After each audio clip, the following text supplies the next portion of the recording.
नमस्कार, सोलन गर्ल पर आप सभी का बहुत बहुत स्वागत है। और आज हम 10 लॉस या कानूनों की बात कर रहे हैं जो बीइंग अ इंडियन वुमेन आपको ज़रूर पता होने चाहिए। वीडियो शुरू करने से पहले अगर वीडियो पसंद आए तो लाइक कीजिएगा, शेयर कीजिएगा और आगे की वीडियो मिस ना करें। इसलिए नंबर 1, 0 FIR किसी भी थाने में दर्ज करवाई जा सकती है।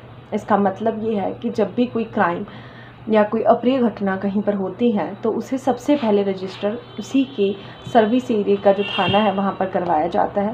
पर अभी अमेंडमेंट आफ्टर कुछ सुधारों के बावजूद अब ऐसा हो गया है कि अगर किसी महिला के साथ कोई भी अन्याय या कोई अनुचित बात होती है जिसकी विरुद्ध वो कार्रवाई करवाना चाहते तो वो किसी भी थाने में जाकर अपनी प्राइमरी FIR दर्ज करवा सकती है।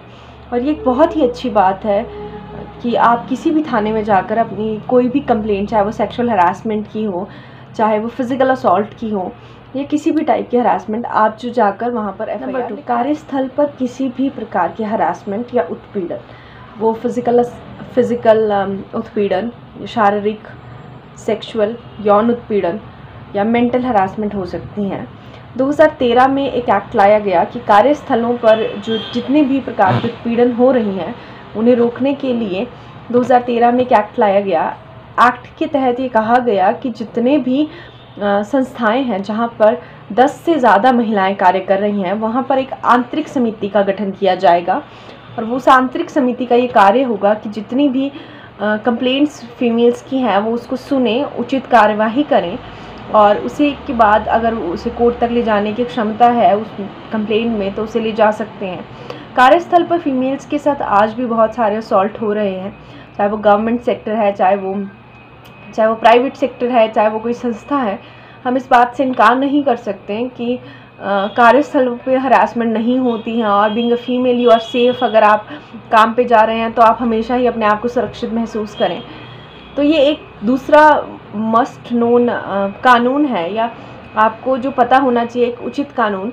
ये बहुत अब भारत में महिलाओं को प्रेगनेंसी टर्मिनेट करने का अधिकार है। तो जी 2020 में एक एक्ट आया था, कहा गया था मैटरनिटी टर्मिनेशन एक्ट या फिर medical termination act of pregnancy, जिसके तहत ये कहा गया कि यदि आप 12 सप्ताह प्रेग्नेंट हैं और अगर आप अपना बच्चा अबॉर्ट करना चाहते हैं तो आप उसे कर सकते हैं। सिर्फ आपको डॉक्टर से परमिशन लेनी होगी और आपको इस टर्मिनेशन के लिए किसी की सहमति की आवश्यकता नहीं है कि आपको किसी और की सहमति की आवश्यकता। बीइंग अ विमेन आप इतने एबल हैं कि आप ये डिसीजन ले सकें that you are ready for pregnancy और नॉट। ये एक तीसरा एक्ट है जो 2020 में बनाया गया था, नाम रखा गया था medical termination of pregnancy act और ये तीसरा सबसे महत्वपूर्ण कानून भारत में महिलाओं के हित के लिए लागू किया। चौथा मोस्ट इम्पॉर्टेंट और हम सभी को पता है मैटरनिटी लीव। अब हम सभी को पता है कि मैटरनिटी लीव का 26 सप्ताह का प्रावधान किसी भी कर्मचारी, चाहे वो गवर्नमेंट हो या प्राइवेट सेक्टर में हो, उन्हें दिया गया है। पर यहाँ पर ये बात मैं ज़रूर बताना चाहूँगी कि अगर आप किसी बच्चे को गोद लेते हैं या अडॉप्ट करते हैं सपोज़, तो भी आपको 12 हफ्तों की लीव, मैटरनिटी लीव आपको बच्चे के पालन पोषण के लिए मिलती है। मैटरनिटी लीव देने से आपको कोई मना नहीं कर सकता और ये भी हमारे कॉन्स्टिट्यूशन में बच्चों को कार्यस्थल पर लाने की मनाही नहीं है। जी हाँ, अगर आप किसी ऐसी संस्था में काम करती हैं जहाँ पर 50 से अधिक महिलाएं हैं तो वहाँ पर एक सीक्रेट रूम बनाया जा सकता है जहाँ पर आप अपने न्यूबॉर्न बेबी को रख सकते हैं आफ्टर ज्वाइनिंग योर ड्यूटीज़। और आप अगर चाहें तो वहाँ पर कोई केयर टेकर भी रख सकते हैं अपने बच्चों के लिए। पर कंडीशन ये है कि वहाँ पर कम से कम 50 महिलाएं। घरेलू हिंसा के विरुद्ध अधिनियम। अगर मैं आपसे पूछूं कि कोई महिला सबसे ज़्यादा सुरक्षित कहाँ महसूस करती हैं तो आपका जवाब होगा कि घर पे। पर ऐसा नहीं है। बीइंग अ फीमेल घरों में भी बहुत सारी आपके साथ असॉल्ट होते हैं जिसमें marital rape is a very common case. आपकी महिलाओं के साथ मारपीट, पुरुषों का उनके साथ अच्छा व्यवहार ना करना, ये सब उसी के एग्जाम्पल हैं। 7 में से 3 महिलाएं जो हैं वो घरों में ही हिंसा का शिकार होती हैं। इस हिंसा को रोकने के लिए भारत सरकार ने 2005 में घरेलू हिंसा अधिनियम 2005 लागू किया, जिसके अगेंस्ट ये कहा गया कि घरेलू हिंसा के लिए कुछ कानून बनाए गए। और being a female I want to say this कि अगर आप घरेलू हिंसा का शिकार है, डोंट वेट फॉर एनीवन।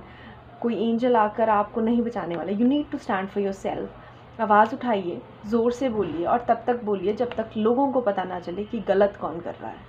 महिलाओं को सूर्योदय और सूर्यास्त के बाद गिरफ्तार नहीं किया जा सकता। जी हाँ, ये भी एक हमारा महत्वपूर्ण कानून है। आईपीसी की धारा है 46(4), जिसके तहत ये कहा गया कि महिलाओं को सूर्योदय से पहले और सूर्यास्त के बाद गिरफ्तार नहीं किया जा सकता, अन्यथा उन्होंने कोई बड़ा क्राइम ना किया हो। अगर कोई बड़ा क्राइम किया है किसी फीमेल ने तो उसके लिए भी उन्हें एक जुडिशल परमिशन की ज़रूरत होती है। एक महिला कांस्टेबल या महिला पुलिस आपको आकर अरेस्ट करती हैं तो ये ठीक है। इन केस आपको ये राइट्स आपके पता होने चाहिए बीइंग अ फीमेल।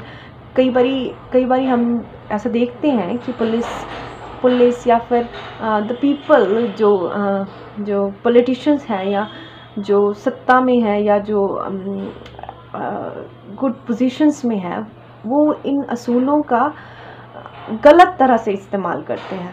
सपोज़ अगर आपको नहीं पता है कि सूर्योदय से पहले अरेस्ट नहीं कर सकते हैं, तो कई बार मैंने देखा है फीमेल्स को रात को अरेस्ट करके ले जाते हैं।